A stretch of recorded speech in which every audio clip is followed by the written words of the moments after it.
What's going on, guys? This is my first video on my channel. I'm about to show you guys my Striker Nomad build. Alright, here we go. I have a lightweight M4 and an M700 tactical. For my M700 tactical, I have sustained, balanced, and elevated. I do have a couple mods on there. I'll show it to you in a second, but it does do very well against other NPCs, so yeah. My lightweight M4 has a good base damage, and I'm actually proud of it. I started using it after my LVOC down there. But it has destructive, competent, and vicious. Competent, I do not have the skill power to use, so if I could change that, I would. But here my first chest piece is the striker piece rolled with health, enemy armor damage, and ammo capacity. This is rolled towards stamina, which is also good to increase your survivability. I'm going to show you guys the mods later on the weapons, but another bonus is that it's also rolled for a little bit more firearms. So the mask is also in Nomad, and it has enemy armor damage and damage to elites. This is also good because it's also rolled for firearms, which has high firearms roll. Another firearms roll for the strikers, and it has 16,000 health, some bleed resistance, and disruptive systems, and damage to elites. If I can change anything, I would change the disrupt resistance to burn resistance. My backpack is also a strikers, and it's rolled for health and ammo capacity. It's rolled for firearms as well, and it also has a little bit of a bonus on stamina. Like I said earlier, stamina is a good part about this build. I have 331,000 stamina. From the gloves, they're rolled with critical hit damage, assault rifle damage, and marksman rifle damage. The marksman rifle damage is also pretty high. I think it's really close to the max. And this piece is also rolled for firearms. As you can see, I tried to roll for the marksman rifle quite a bit. For the holster, they are rolled for health, and they have a firearms roll on them, and they also have pretty low stamina and electronics. If there was anything I could change on this piece, I would change that. Try and give it in the 1200s instead of the 1100s. Like I said, firearms, actually I didn't say this before, but firearms is also a big part of this build. That's going to be the main part of this build. So for my pistol, I'm using a First Waves X45 with expert and capable. Capable, not what I would want on there, but I don't really care. From the mods, I'm using a large suppressor with critical hit damage, critical hit chance, stability, and yeah. I'm about to show you my extended mag here in about a couple seconds. I have an okay size magazine, but it has magazine size bonus, 4% critical hit damage, and yeah.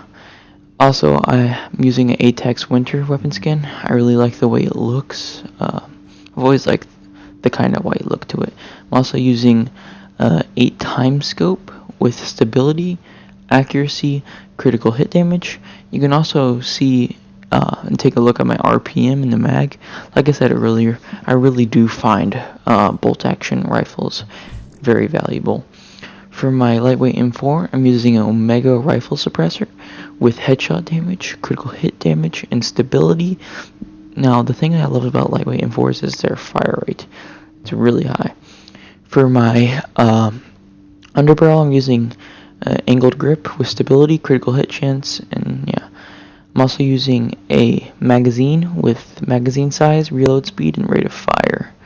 If you didn't see what I had on the whatchamacallit, you'll be able to see it again. Here's my weapon skin. It's the Sime weapon skin, I believe. I also like that white and black look. And I'm also using a Pro Red Dot sight with critical hit damage, headshot damage, and optimal range. I really love the Pro Red Dot sights. I find them to be the best in the game. I love that they give you the critical hit damage, which is a very huge bonus. For my mods, for gear pieces, I'm using skill power, exotic damage resilience, and I'm using a skill power mod on that. an all resistance mod, and a 2% pulse critical hit chance mod. I'm also using a support station duration mod because I'll get into that later. But 2% all resistance, for 5% first aid heal, and support station. The reason I use support station mods are because I do legendary missions, and those are all very valuable for that. For your skills, you're going to be using pulse, and you're probably not going to be using the recon, but you're going to be using the tactical one. But the scrambler I also recommend for solo players. That is very valuable to hide from enemy teams. Also, I use the first aid. Most people use the booster shot, but I use overdose. I also use recovery link, again for the legendary missions. I find that valuable. For my talents, I use adrenaline. I find that valuable for heal over time. And I use police up, fear tactics, and precision. Now, police up, I used to like that, but it's not very good with this build right now because I'm not using any skills that can damage other players or other NPCs, so it's not very good right now. I'll probably change that. I don't know which one I change it with right now, but thank you guys for watching, and now to some gameplay with this build. You'll see how well this build shreds other players. Alright, thank you for watching. Also destroy the fortification at Charlie.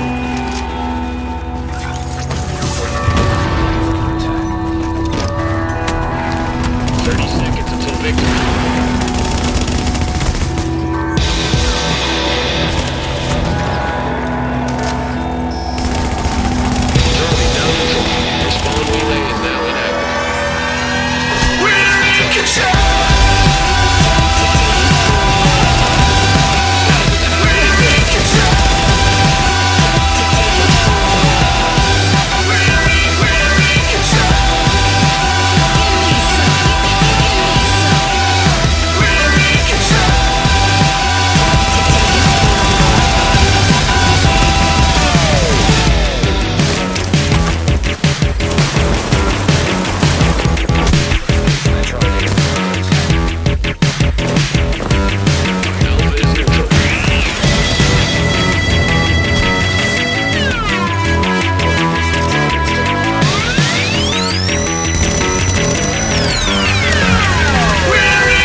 control.